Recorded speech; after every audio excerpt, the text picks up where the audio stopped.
I need a job. Well, yeah, you and me both. Well, I think what I've found after coming out of the industry I've been in is the team. Is the pull together. It's not okay. We're going to be working separately, but we're not working separately because you've got everybody else around you to help you. There's a big team ethic There is across a big, the whole company. Yeah, I've noticed that. Office to management Yeah. and supervisors and down to us lowly trainees. It doesn't seem.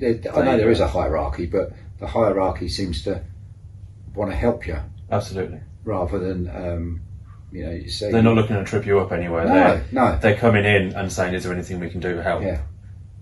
Are you happy with the way things are going? As Matthew said, is there anything else we can do to make it better? And that's quite it's quite refreshing. They're really making an effort. Yeah. To really try and make you feel like, we're all here together to pull in the same direction to get the job done and make life easy for everybody. Yeah.